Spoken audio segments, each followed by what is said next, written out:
غلط ہے، یہ ایک بہانے بازی ہے، یہ شریعت کے ساتھ ایک کھلواڑ ہے۔ بہرحال قرآن کے اندر انسانیت کا حل موجود ہے، قرآن کمپلیٹ ہے، اتنا کمپلیٹ ہے کہ انسانیت کا اس کے اندر حل موجود ہے۔ ایک مثال اور، اس کے بعد بات آگے بڑھاتا ہوں۔ آپ کی دھروہر آپ کی سیوا میں ایک کتاب ہے، بہت پتلی سی کتاب ہے، اس کے اندر سن 2003 4 جون سن 2003 کا ایک واقعہ لکھا ہوا ہے کہ ایک ہاسپٹل کے اندر 2 عورتیں تھیں جن کی ڈیلیوری ہونی تھی، ڈیلیوری ہو گئی، مسئلہ پھنس گیا، ایک کے ہاں بیٹا پیدا ہوا، ایک کے ہاں بیٹی، مسئلہ پھنس گیا کہ بیٹا کس کا بیٹی کس کی ہے، کیوں خلط ملط ہو چکا تھا۔ دونوں عورتیں دعوے دار تھی کہ بیٹا میرا ہے، بیٹی کو لینے کوئی تیار نہیں تھا، مسئلہ کلیئر، بالکل بہت کمپلیکس میٹر بن گیا۔ اب کیا کیا جائے؟ اور اس کا جواب ڈاکٹر حضرات پریشان ہو گئے، کیسے یہ فیصلہ کیا جائے کہ بیٹا کس کا ہے؟ تقریباً یہ امریکہ کا واقعہ ہے۔ ہاسپٹل کے اندر یہ میٹر آ گیا کہ 2 عورتوں کے یہاں بچے پیدا ہوئے، ایک یہاں بیٹا ہے، ایک یہاں بیٹی پیدا ہو گئی، دونوں دعوے دار ہیں کہ بیٹا ہمارا ہے، دونوں میں سے کوئی بیٹی لینے کو تیار نہیں۔ اب فیصلہ کیسے کیا جائے؟ تمام کے تمام ہاسپٹلز کے ممبر پریشان ہو گئے، کیسے فیصلہ کیا جائے؟ دونوں تو کہہ رہے ہیں کہ بیٹا میرا ہے۔ جامعہ ازہر یونیورسٹی کے اندر یہ مسئلہ لے جایا جاتا ہے، وہاں کے مفسر قرآن سے پوچھا جاتا ہے، آپ لوگ دعوے دار ہیں کہ قرآن میں سارے مسئلوں کا جواب ہے، ذرا یہ ایک میٹر ہمارے ہاسپٹل کے اندر کریٹ ہوا ہے، اس کا جواب اپنے قرآن سے دے دیجئے، اس کا فیصلہ آپ قرآن کریم سے کر دیجئے۔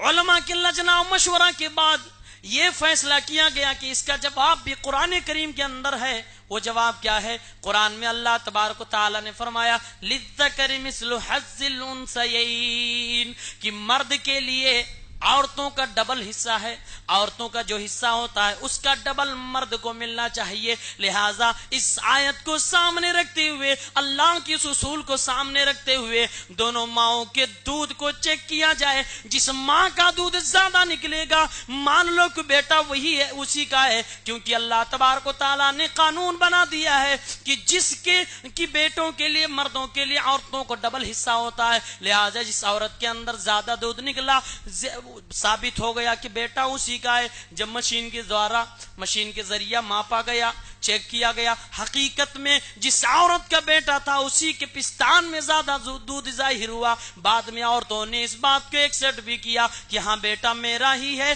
اور دوسری عورت نے کہا کہ بیٹی میری ہے۔ قرآن کریم کے اندر دنیا کے تمام مسائل کا حل موجود ہے، بشرطے کی غور کرنے والا کوئی ہونا چاہیے، تدبر کرنے والا، فکر کرنے والا، قرآن کی آیتوں پر پڑھ کے سوچنے والا کوئی ہونا چاہیے۔ تمام مسئلوں کا جواب قرآن کریم کے اندر۔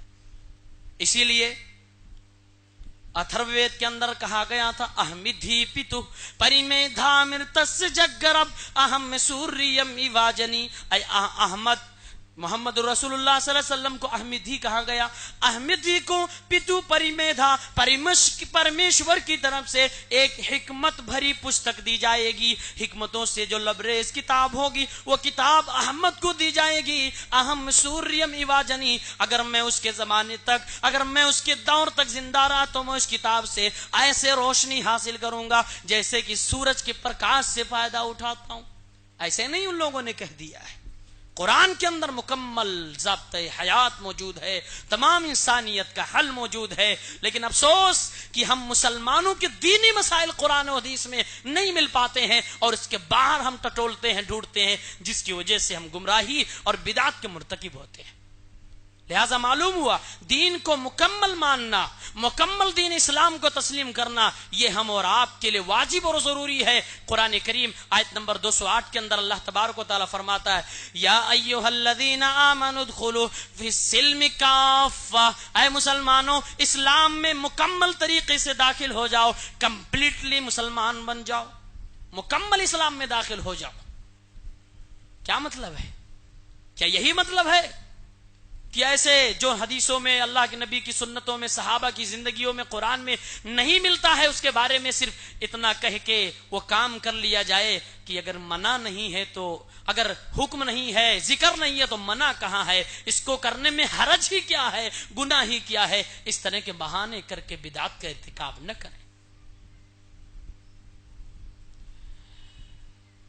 اللہ کے نبی صلی اللہ علیہ وسلم نے ایک طرف دین کو کمپلیٹ پیش کیا ہے، مکمل دین ہم کو دیا ہے، دوسری طرف اللہ کے نبی نے مکمل دین نہ ماننے کی صورت میں جو بیماریاں پیدا ہوں گی، جو مصیبت آئے گی، جو پریشانی آئے گی، اس چیز سے اللہ کے نبی نے روک بھی دیا ہے، جسے ہم بدعت کہتے ہیں۔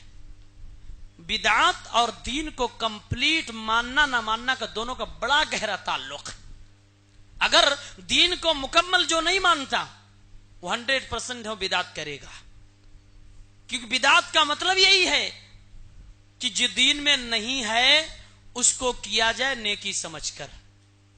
دین کا وہ کام جو اللہ کے رسول کے دور میں قرآن اور حدیث میں صحابہ کے زندگیوں سے نہیں ملتا ہے، وہ کام دین سمجھ کر، نیکی سمجھ کر کیا جائے، یہی بدعت ہے۔ اور یہ چیز سمجھنا، اس بات کی